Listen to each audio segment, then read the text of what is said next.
निताई गौर राधे श्याम, निताई गौर राधे श्याम, निताई गौर राधे श्याम।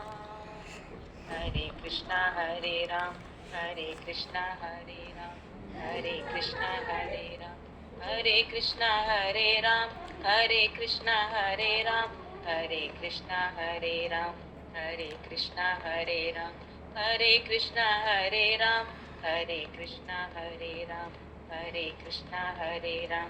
निताई गौर राधे श्याम, निताई गौर राधे श्याम, निताई गौर राधे श्याम, निताई गौर राधे श्याम, निताई गौर राधे श्याम, निताई गौर राधे श्याम।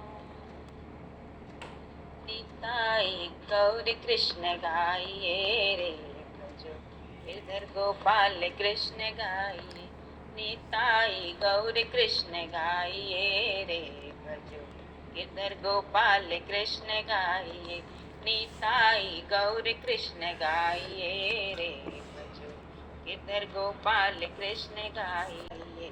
हाँ कृष्ण गाइए रे भजो, गिरधर गोपाल कृष्ण गाइए। हाँ कृष्ण गाइए रे भजो, गिरधर गोपाल कृष्ण गाइए। जय जय श्री राधे, जय सीताराम। हरिशरण।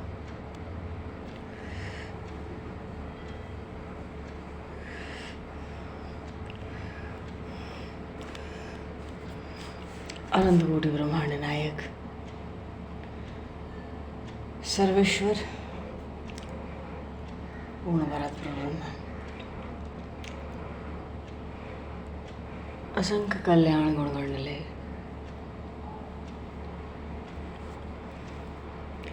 भक्तवांश कल्पतरु शरणागत वत्सल भक्त वत्सल दीनबंधु दयासिंधु भगवान श्री सीताराम जी महाराज की सीम कृपा करुणा से शरण जी महाराज की परम पावन भावमयी सन्निधि में महापुरुषों की भावमयी उपस्थिति में एवं आप सभी श्रद्धालु भक्त वैष्णवों की मंगल सन्निधि में मानव जीवन का सर्वोत्कृष्ट फल भगवत गुणगान भगवत स्मरण का आनंद हम सभी श्री चैतन्य महाप्रभु की लीला चरित्रों के माध्यम से प्राप्त करने का सर्वप्रथम आप सभी भक्तजनों के श्री चरणों में भगवत भाव से सादर वंदन सादर नमन। आप सभी को यथायोग्य जय श्री राम, जय जय श्री राधे, हरे शरण, जय श्री जय।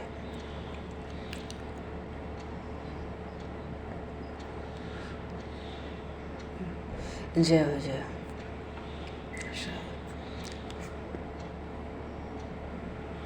कर्पूरगौरं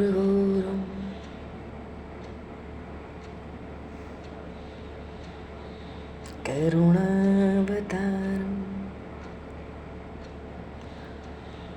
संसारसारं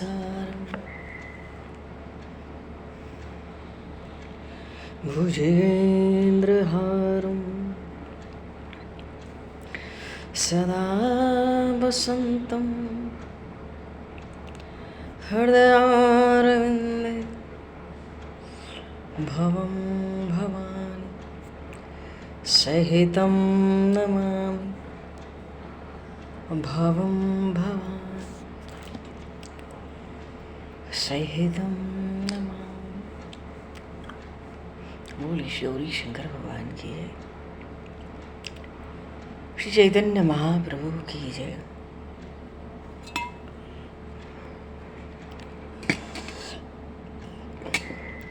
आज श्री चैतन्य महाप्रभु के वृंदावन में वास करने वाले 6 गोस्वामी गण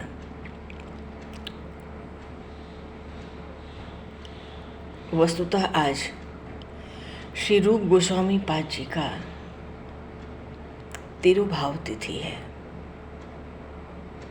जिन्होंने श्रीधाम वृंदावन में श्री गोविंद देव जी महाराज को प्रकट किया था।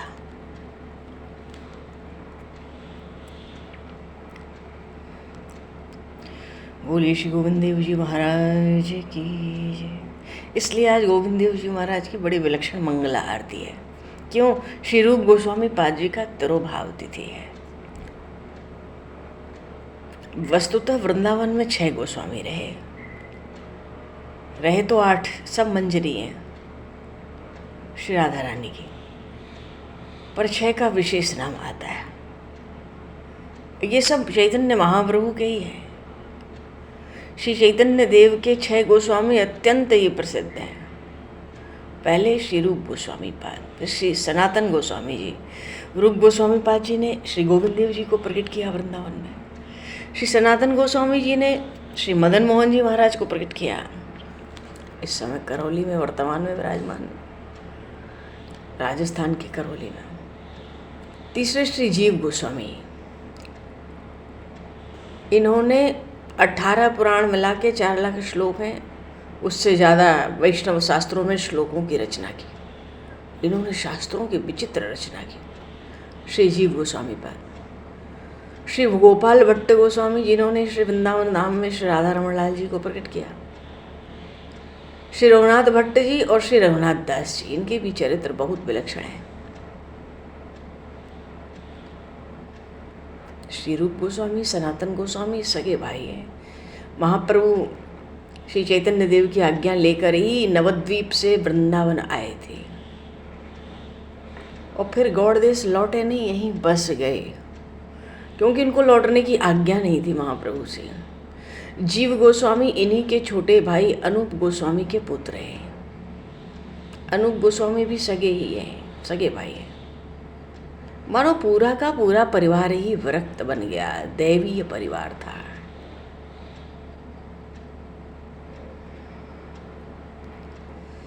जीव गोस्वामी जी या तो श्री महाप्रभु के तिरोभाव होने के बाद वृंदावन पधारे, या प्रभु के अप्रगट होने से पहले ही कुछ काल पहले होने का तो संभव नहीं है।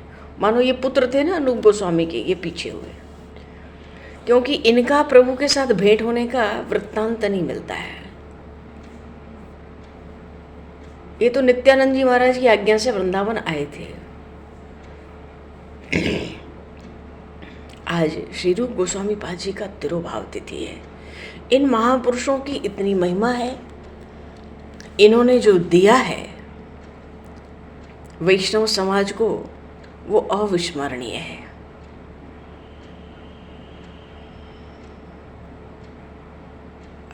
श्री रूप गोस्वामी जी का थोड़ा सा स्मरण इनका करके हम लोग महाप्रभु की लीलाओं में चलेंगे जल्दी। श्री रूप गोस्वामी जी, जिनका आज तिरोभाव तिथि है, और बड़े आनंद से जयपुर में गोविंद देव जी महाराज के मंदिर में सारे दिन का उत्सव उल्लास, एक महान पर्व है।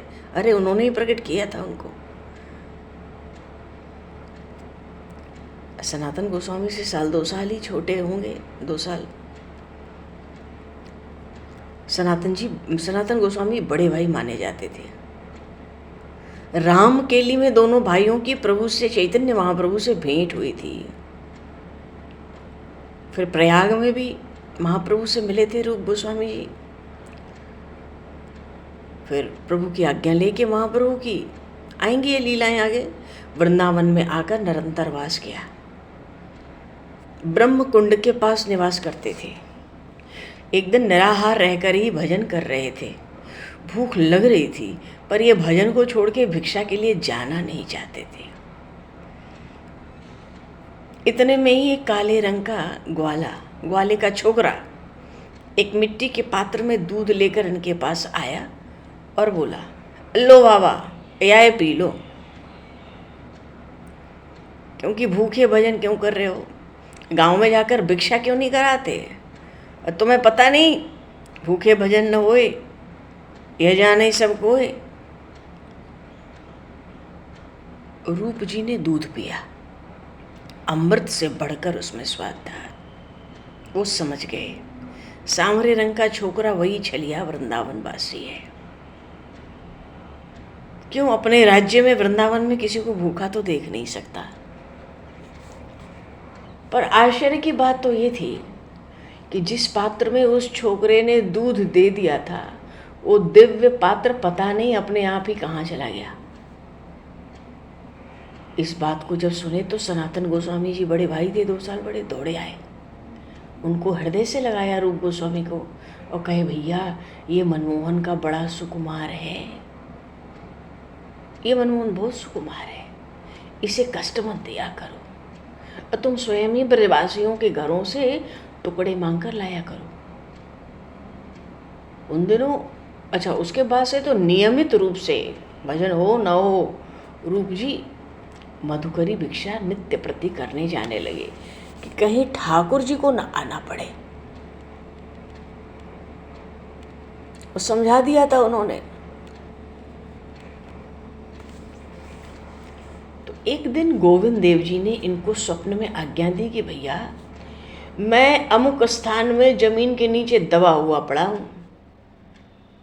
एक गऊ रोज मुझे अपने स्तनों से दूध पिला जाती है, तुम उसी गऊ को लक्ष्य करके मुझे बाहर निकालो और मेरी पूजा को प्रकट करो। बोलिए श्री गोविंद देव जी महाराज की जय। तो ऐसे गोविंद देव जी ने स्वप्न दिया रूप जी को वृंदावन में।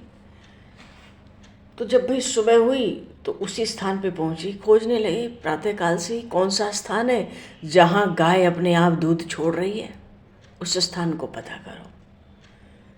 तो देखा एक स्थान मिला, एक गऊ वहाँ खड़ी है, उसके स्तनों से आप ही आप दूध बहकर एक छिद्र में से होकर नीचे जा रहा है। अब तो श्री रूप जी के आनंद का ठिकाना नहीं था। उसी समय उस स्थान को खुदवाने लगे और उसमें से श्री गोविंद देव जी की मनोहर मूर्ति, मनमोहिनी मूर्ति प्रकट भई। कैसा विशाल स्वरूप है, देखो आज भी श्री राधा रानी का कितना विशाल स्वरूप है। बोलिए श्री गोविंद देव जी महाराज की जय। गोविंद देव जी प्रकट हुए, उनको लेके ये पूजा करने लगे।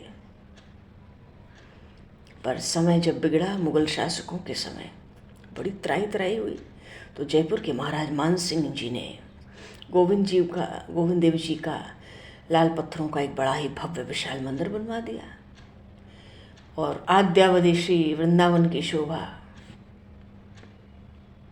शास्त्रों में पुराणों में सब जगह गोविंद जी का नाम मिलता है वृंदावन में। औरंगजेब के आक्रमण के भय से जयपुर के महाराज पीछे से यहाँ की श्री मूर्ति को अपने यहाँ ले गए। फिर नए गोविंद देव जी का नया मंदिर बना। इस मंदिर में जयपुर में गोविंद देव जी के साथ ही अलग बगल में श्री चैतन्य देव और श्री नित्यानंद जी महाराज का भी विग्रह पीछे स्थापित किया गया, पर आज भी विराजमान है। अच्छा, रूप गोस्वामी जी नंदगांव में निवास करते थे। एक दिन रूप गोस्वामी जी के स्थान पर सनातन गोस्वामी मिलने आए। बड़े भाई हैं, सगे बड़े भाई हैं, 2 वर्ष बड़े होंगे। तो इन्होंने जब बड़े भाई को देखा तो सोचा कैसे स्वागत करूं, तो चलो बैठने के लिए तो एक आसन दिया। तो रूप जी अपने भाई के लिए भोजन बनाने लगे। बनाने क्या लगे, इनको बनाने का कोई अभ्यास तो था ही नहीं, तो मधुकरी करते थे। बहुत विचार में पड़े थे, क्या करें कैसे करें, चूल्हा तो चिता दें, बनावें क्या कैसे, कुछ है थोड़े घर में। इतने में देखा उन्होंने नंदगांव में कि श्री जी, अब श्री जी को पहचाने तो नहीं, एक कन्या आई 6 वर्ष की। व्याकुल तो थे, भाई का स्वागत करना है, खूब बढ़िया बढ़िया पकवान खवाने का आज मन हो रहा है। क्यों? राशि ठाठ थी लोगों की। जब ये 45 वर्ष की अवस्था के बाद वृंदावन अचानक आए, अचानक वैराग्य होने से, तो बड़ी राशि ठाठ। उन्होंने सोचा कि सब मधुकरी करते, कुछ बढ़िया फवाते, पर खुद का आपने खुद ही मधुकरी करते। तो श्री जी आई सखियों के साथ और कह गई, बाबा ये देख मैया ने ये दूध और ये चावल देखिए शक्कर भी है, मैया ने भेजा है, बनाए ले। अब तो ये देखते ही रह गए, वाणी सुनते रह गए, देखते रह गए। नंदगांव में बरसों से कन्या देखी नहीं, कोई बात नहीं। तो उन्होंने कहा कि लाली मोए तो बनाओ नाव है, तू ही बना दे। तो संग में जो सखियां थी श्री जी के, झटपट उन्होंने जोर की खीर बना दी। बोलिए श्री राधा रानी सरकार की जय। ऐसी कृपा लाडले जी की, करुणा की खान। प्रसाद पा लिया। जब प्रसाद पाया तो सनातन गोस्वामी जी को सब मालूम पड़ गया कि ये खीर किसने बनाई, कहाँ से आई है। जब खीर खा रहे थे तो वो सोचे कि ये रूप आया है नंदगांव में भजन करने, क्योंकि सनातन गोस्वामी जी तो रहते थे गोवर्धन पे राधा कुंड के पास। ये भजन करने आया, ये बढ़िया बढ़िया खीर बना के खा रहा है, खीर खा के भजन करेगा। खाते समय तो ये लगा, पर जब विश्राम किए, स्वाद तो जो था सो था ही, पर उनको भजन के प्रभाव से सब मालूम पड़ गया। उन्होंने प्रातःकाल होते ही जाने की तैयारी कर ली और पूछा, खीर किसने बनाई थी, कुछ पता है? बोले एक लाली आई थी अचानक। बोले पहले भी आई थी? नहीं, पहले कभी नहीं है, दिखी भी नहीं। उसकी सखियां भी थी 2-4, उसने कहा मैया ने भेजा है दूध चावल और कुछ मीठा भी था। कहती थी आज खीर बनाए ले बाबा। तो मैंने कहा लाली मोहे तो बनानो ना आवे, तई बना दे। तो उन लोगों ने मिलके बना दिया। फटकार लगाई सनातन गोस्वामी जी ने। पहले भी इनको हटाए थे कि दूध का पात्र लेके ठाकुर जी आए थे, देखो पात्र अंतर ध्यान हो गया। ठाकुर जी बड़े सुकुमार हैं, उनको कष्ट मत दो, जो भी हो भजन जैसे भी करना है करो, पर मधुकर नित्य करो। आज फिर सनातन गोस्वामी जी ने फटकार लगाई है कि तुम श्री जी को कष्ट मत दो, तुमने ऐसा क्यों भाव रखा। तो उन्होंने कहा मेरे मन में आए, बड़े भाई आए इतने दिन पे, कुछ बढ़िया खवा देते, पर है ही नहीं। कुछ आया तो बनाना भी नहीं आता था कि बना लें, क्या करें। फिर सनातन जी ने कहा अमृत से बढ़कर दिव्य स्वाद था उसमें। भाई तुम बड़े भाग्यशाली हो जो रोज तुम प्यारी प्यारे के उच्चिष्ट अन्न का प्रसाद पाते हो। पर वो कितनी सुकुमारी लाडली जी को तुम्हारे लिए इन सामग्रियों को जुटाने में कितना कष्ट होता होगा, ये सोचकर मुझे बहुत दुख होता है। चले गए सनातन गोस्वामी जी।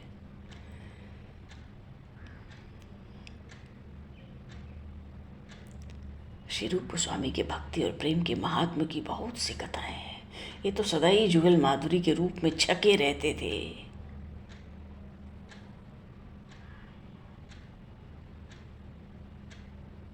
आहार था इनका श्री प्रिया प्रीतम लाल का रूप सुधा का पान, बस उसी में छके रहते, उसी में मस्त रहते, सदा प्रेम में मगन रह के नाम जप करते रहते। और शेष समय जो बच जाता तो भगवत भक्ति संबंधी पुस्तकों का पाठ करते, सुनते सुनाते।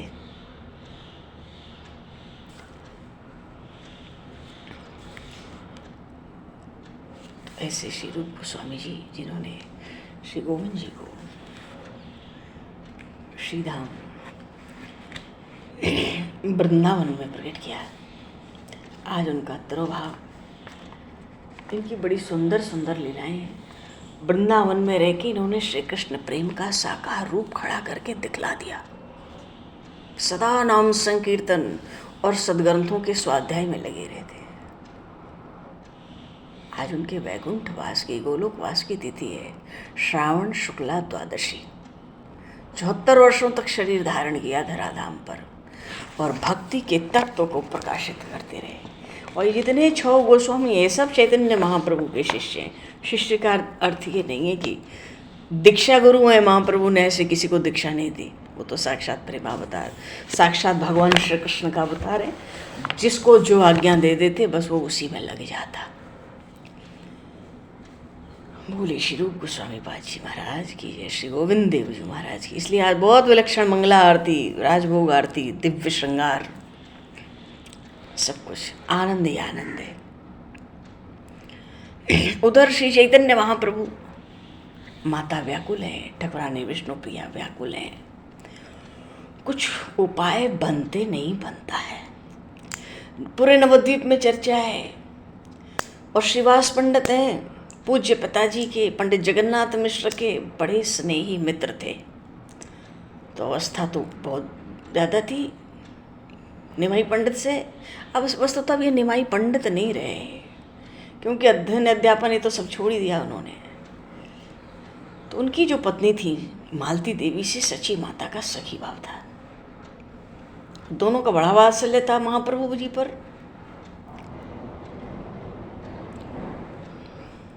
पर श्रीवास पंडित सोचते थे अगर ऐसा निमाई पंडित जैसा वैष्णव बन जाए तो वैष्णव धर्म का बेड़ा पार, क्योंकि स्थिति गौड़ देश में बड़ी गंभीर थी। वैष्णवों की बहुत गंभीर थी उस समय, स्थिति बहुत खराब थी भक्ति को लेकर। तो मन में ये विचार होता था। अब प्रभु के संबंध में तरह तरह की बातें सुने तो बड़ा आश्चर्य हुआ श्रीवास पंडित को भी, आनंद भी हुआ, दुख भी हुआ। तरह तरह से सोच रहे हैं क्या पता कोई वायु रोग ही उमड़ आया हो, इस शरीर का क्या पता चलता है। शरीर तो वास्तव में अनित्य है, रोगों का तो घर है। फिर सोचते हैं लोगों के मुख से तो मैं लक्षण सुन रहा हूँ, वैसे तो भगवत भक्तों में ही ऐसे लक्षण होते हैं। मेरा हृदय भी भीतर ही भीतर किसी अज्ञात सुख का अनुभव कर रहा है। तो चलकर दशा देखनी चाहिए, क्योंकि ये तो वैष्णव है और नारायण के उपासक हैं। ये शंख चक्र गदा पद्मधारी नारायण की गोपाल मंत्र इनके पास है, उसकी उपासना करते हैं। तो प्रभु की दशा देखने के निमित्त घर आए। महाप्रभु उस समय तुलसी जी में जल देकर उनकी प्रदक्षिणा कर रहे थे। बोले श्री तुलसी मैया की जय। और पिता के समान पूजनीय श्रीवास पंडित देखकर प्रभु उनकी ओर दौड़े और प्रेम से जाके उनके गले से लिपट गए, मानो पिताजी आ गए हो। उनके सखा को देख कितना आनंद हुआ प्रभु को। तो श्रीवास ने प्रभु के अंगों का स्पर्श किया। प्रभु के अंगों के स्पर्श मात्र से उनके शरीर में बिजली सी दौड़ गई, उनके संपूर्ण शरीर में रोमांच हो गया, वे प्रेम में विभोर हो गए। एक टक प्रभु के मनोहर मुख की ओर देखते रहे। निमाई प्रभु उनको आदर से भीतर बिठाए और उनकी गोदी में अपना सिर रख के फूट फूट कर रोने लगे। अब सची माता घर में थी, श्रीवास पंडित को देखी तो देखकर आ गई। वो भी रो रो कर निमाई की व्याधि की रोग की बातें सुनाने लगी। इतना पुत्र स्नेह था माता को, गला भर गया, ठीक ठीक बातें नहीं कर सकती थी। फिर भी श्रीवास पंडित को जैसे तैसे माता ने सब बात अपने पुत्र की सुनाई। सब बातें सुन के तो भावावेश में श्रीवास पंडित ने कहा कि जो इसे वायु रोग बताते हैं वे स्वयं वायु रोग से पीड़ित हैं। उन्हें क्या पता ये क्या कैसा रोग है। अरे ये एक ऐसा रोग है जिसके लिए शिव शनकादिक बड़े बड़े योगी जन तरसते रहते हैं। हे सची देवी, तुम बड़भागिनी हो जो तुम्हारे भगवत भक्त पुत्र उत्पन्न हुआ। ये सब तो पूर्ण परिपूर्ण भक्ति के चिन्ह हैं। तो श्रीवास पंडित की बात सुन के माता को कुछ कुछ संतोष हुआ। अधीर भाव से प्रभु ने श्रीवास पंडित से कहा, आज आपके दर्शन से मुझे परम शांति हुई। सभी लोग मुझे वायु रोग ये बताते थे, मैं भी इसे वायु रोग ही समझता था। मेरे कारण ये विष्णु प्रिया और माता को जो दुख होता है उसके कारण मेरा हृदय फटा सा जाता है। यदि आज आप यहाँ आकर मुझे इस प्रकार आश्वासन न देते तो मैं सचमुच ही गंगा जी में डूबकर अपने प्राणों का परित्याग कर देता। क्यों लोग मेरे संबंध में तरह तरह की बातें करते हैं। श्रीवास पंडित ने कहा, मेरा हृदय बार बार कह रहा है आपके द्वारा संसार का बड़ा भारी उद्धार होगा।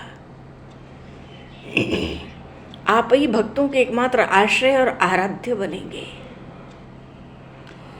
क्योंकि आपकी ये जो अद्वितीय और अलौकिक ये जो प्रेम की उन्मत्त दशा है, इसको देखकर मालूम पड़ता है अखिल कोटि ब्रह्मांड नायक अनादि पुरुष श्री हरि ही अब पृथ्वी पर अवतरण होकर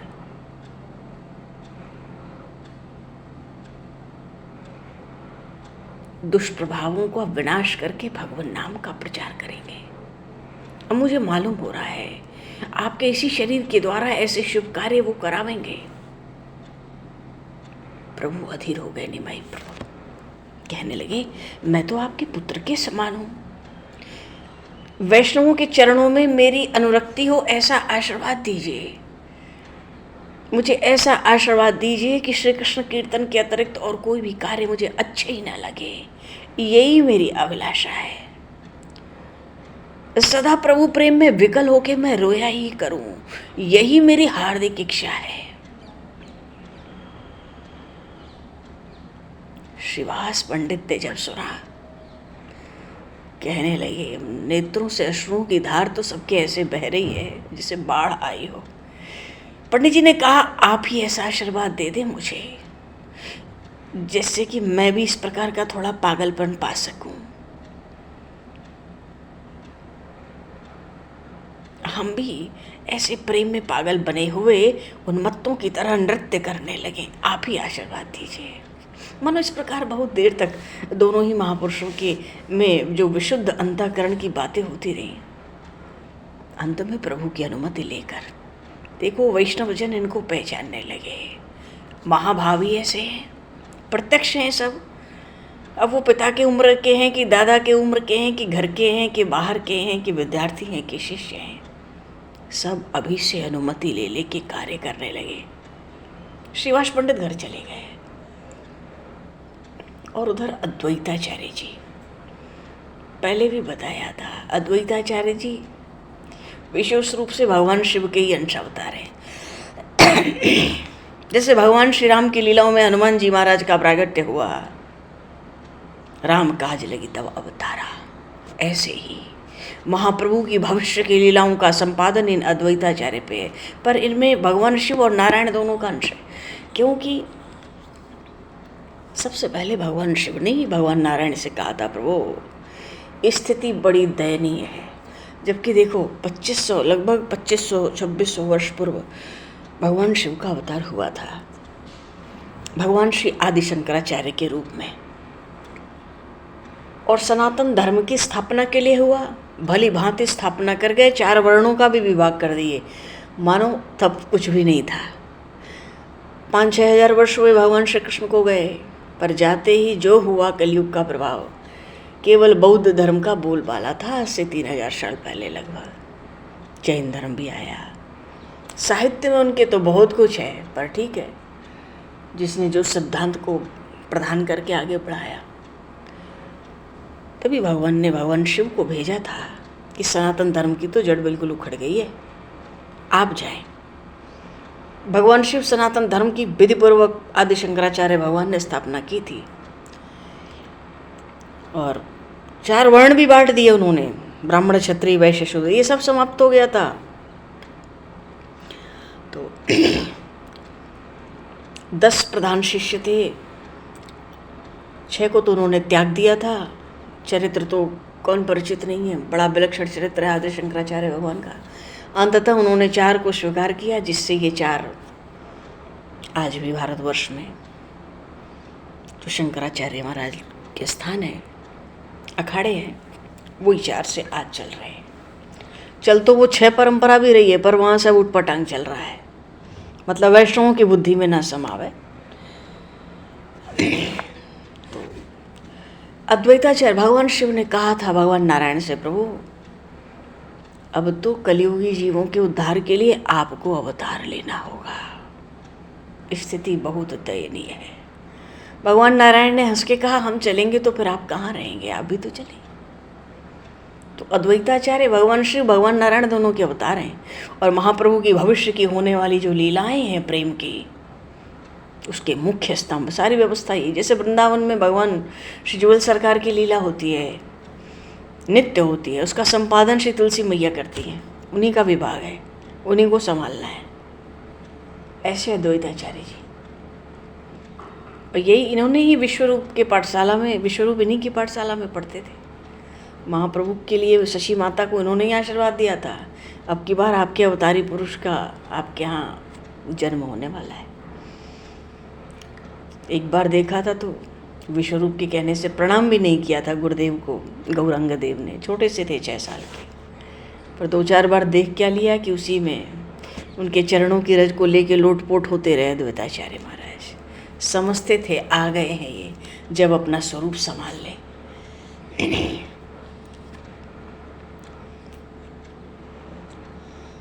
श्री विष्णु पुराण में आया, तस्मात् सर्व प्रत्यनेन वैष्णवा नाम पूजयेत सदा, अर्चयित्वा तु गोविंदम तदीयानां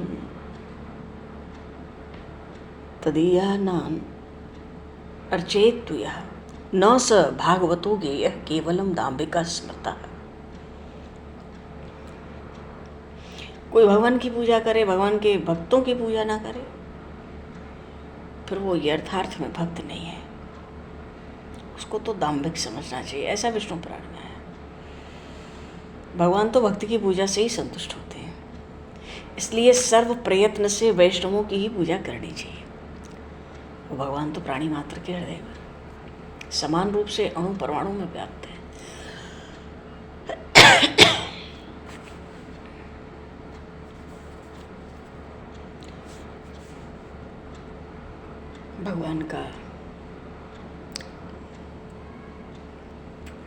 भगवान सूर्य का प्रकाश पत्थर, मिट्टी, घड़े, वस्त्र सब पर समान रूप से पड़ता है।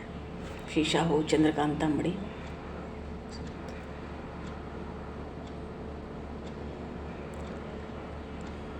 पर मिट्टी में और पत्थर में ज़्यादा प्रकट होता हुआ दिखता नहीं है। क्यों? घोर तमोगुण है वहाँ पर। और स्वच्छ निर्मल चंद्रकांता मणि हो, तनिक सी भी किरण पड़ जाए तो विचित्र दशा हो जाती है। द्रवीभूत हो गया तो बहने लगता है। तो भगवान चंद्रदेव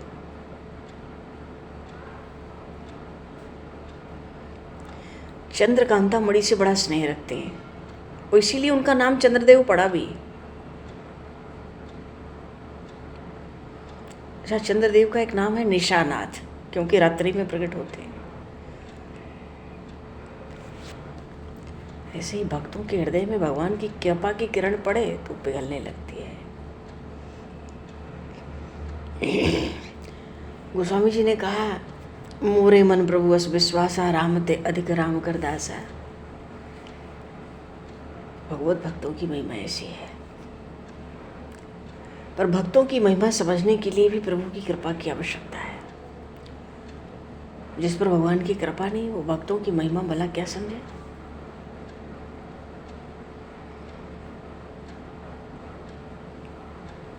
जिस हृदय में भगवान तो रसराज हैं, उनका एक बिंदु भी प्रवेश ना करे,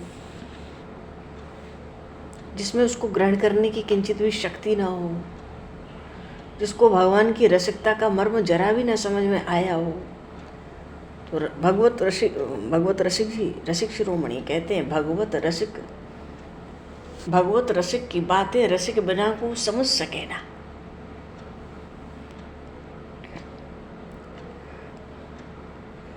महाप्रभु के का जो नया अनुराग प्रकट हुआ है भीतर, इसकी चर्चा जगह जगह है। और उस समय सभी वैष्णव श्री अद्वैताचार्य जी के यहाँ इकट्ठे हुआ करते थे, क्योंकि उनकी पाठशाला है। महाप्रभु के जो घर था उससे ज़्यादा दूर नहीं है, वहीं पे विश्वरूप पढ़ने जाते थे। या कह लें कि अद्वैताचार्य का जो स्थान था वो वैष्णवों का अखाड़ा ही था। वैसे भी भगवान शंकर वैष्णवा नाम यथा शंभु कहे जाते हैं, है ना। तो वहाँ सब पधारते थे, वहाँ सब आते थे। वहाँ वैष्णव आकर अपने बल का विचार करते, अपनी दुर्दशा पर भी आंसू बहाते, सोचते कैसे बढ़ेगा। पर महाप्रभु का जो नया प्रभाव प्रकट हुआ महाभाव के रूप में, उस पर भी बड़ी चर्चा वहाँ होती थी। और अधिकांश वैष्णव ये कहते थे कि निमाई पंडित में भक्ति का ही आवेश है। क्यों? उनकी सब चेष्टाएं अलौकिक हैं, प्रेम का उन्माद है। कल तक तो वो देवी देवता वैष्णवों की खिल्लियां उड़ाते थे। कोई कोई कहते अचानक ऐसा परिवर्तन असंभव होता है, वही पुराना वायु रोग होगा, इसीलिए पागलों से चेष्टा करते हैं। पर सबकी बात सुनकर वो जो अद्वैताचार्य हैं, तो वैष्णवा नाम यथा शंभु हैं, सबको संबोधित होकर गंभीरता से कहते, भाई आप लोग जिन निमाई पंडित के संबंध में बातें कर रहे हो, उन्हीं के संबंध में मेरा भी एक निजी अनुभव सुन लो। तुम सब लोगों को ये बात मालूम होगी कि मैं भगवान को प्रकट करने के निमित्त नित्य गंगा जल से और तुलसी से श्री कृष्ण का पूजन किया करता हूं, क्योंकि गौतमी तंत्र का जो वाक्य है मुझे उस पर पूर्ण विश्वास है। तुलसी दलमात्रेण जलस्य शुलुकेन वा विक्रीणीते स्वमात्मानं भक्तेभ्यो भक्तवत्सलः। तो तुलसी, गंगा जल और तुलसी से नित्य पूजन करता हूँ। भगवान ऐसे दयालु हैं, वो भक्ति से दिए हुए एक चुल्लू जल से, एक तुलसी पत्र से संतुष्ट हो जाते हैं। संतुष्ट नहीं होते, अपनी आत्मा अपने भक्तों को दे देते हैं। इसी वाक्य पर विश्वास करके मैं तुम लोगों को बार बार आश्वासन दिया करता था। कल श्रीमद् भगवद गीता के एक श्लोक का अर्थ मेरी समझ में नहीं आया, तो रात को मैं उसी चिंता में बिना भोजन किए ही सो गया था। तो स्वप्न में क्या देखता हूँ कि गौर वर्ण के एक तेजस्वी महापुरुष मेरे पास आए, मुझसे कहने लगे, अद्वैत जल्दी से उठ, जिस श्लोक ने तुझे शंका की थी ना, उसका अर्थ इस प्रकार है, अब तेरी मनोकामना पूर्ण हो गई। जिस इच्छा से तू निरंतर गंगाजल और तुलसी से मेरा पूजन करता था, तेरी वो इच्छा अब सफल हो गई। हम अब शीघ्र ही प्रकाशित हो जाएंगे। अब तुम्हें भक्तों को इकट्ठा करके पाठशाला में अधिक दिन तक आश्वासन इतना नहीं देना पड़ेगा। अब हम थोड़े ही दिनों में नाम संकीर्तन आरंभ कर देंगे, और जिसकी घनघोर तुमुल ध्वनि से दिशाएं विदिशाएं सब प्रतिध्वनित हो जाएंगी। और इतना कह के अद्वैत प्रभु सब वैष्णवों को पाठशाला में कहते हैं, उन महापुरुष ने अपना असली स्वरूप दिखाया, और वे और कोई नहीं थे, वे सचिनंदन विश्वंभर ही ये सारी बातें मुझसे कह रहे थे। निमाई पंडित का कुंडली का नाम ही विश्वंभर था, इन्होंने रखा था, सब पता था इनको। इन्हीं के अग्रज विश्वरूप मेरी पाठशाला में पढ़ा करते थे। उनको बुलाने के निमित्त माँ के कहने से कभी कभी मेरे यहाँ आया करते थे। इनका दर्शन करके मेरा मन विवश होकर इनकी ओर आकर्षित होता था, और तभी मैं समझता था कि मेरी मनोकामना इन्हीं के द्वारा पूर्ण होगी, क्योंकि बंगाल की जो दुर्दशा है इस तरफ दक्षिण में, पूर्व में, तो भगवान का तो प्रागट्य होना किसी न किसी रूप में बहुत आवश्यक था। और आज स्वप्न में इन्होंने ही सब बात मुझे बता दी। इतना कहते कहते आचार्य तो वृद्ध हो गए हैं, अद्वैताचार्य, उनका गला भर आया, फूट फूट कर बालकों की तरह रोने लगे। भगवान की भक्त वत्सलता का स्मरण करके हिचकियां भर भर के रो रहे थे।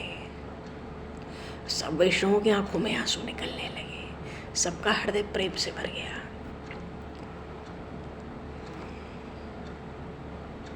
बहुत सी बातें हुई, सब वैष्णव अपने अपने घर गए।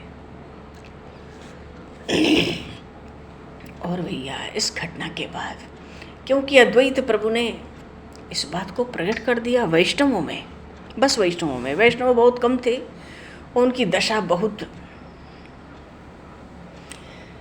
ठीक नहीं थी। तो जब वैष्णव में अब ये बात प्रकट हो गई, और वो भी अद्वैताचार्य जी के माध्यम से, तो उनको न मानने वाला, कम मानने वाला कोई वैष्णव की संभावना नहीं थी बंगाल में। सब वैष्णवों को विश्वास हो गया कि ये ही हैं, और ये संकीर्तन से वैष्णवों का उत्थान आरंभ करने वाले हैं।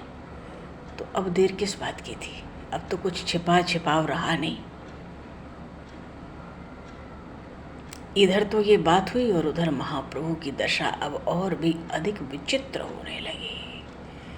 बोली श्री चैतन्य महाप्रभु की जय।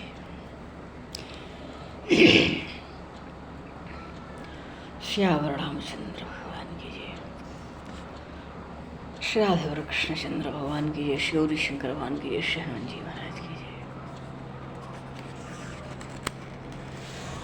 सब संतन की जय, सब भक्तन की जय, सतगुरुदेव भगवान की जय। भगवान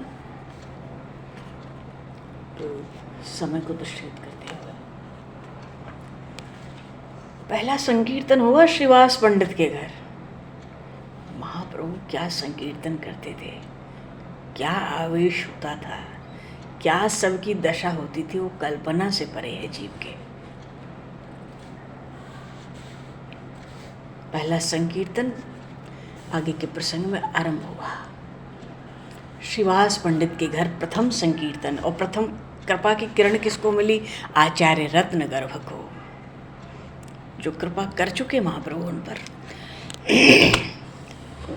बोल विश्व भक्त वत्सल भगवान की है। तो भगवान समय को दृष्टिगत करते हुए आवाज यहीं पर वाणी को विराम। वाक्य पुष्पांजलि प्रभु के श्री चरणों में सादर समर्पित। और आप सभी को भी यथायोग्य जय श्री राम, जय जय श्री राधे, हरि शरण। जय श्री राम, हरि शरण, राधे राधे। जय जय श्री राधे, जय जय श्री राधे, जय जय श्री राधे। जय गुरु महाराज, जय सीताराम, जय सीताराम, हरि हरि सब जय। जय श्री गुरु महाराज जी की जय। जय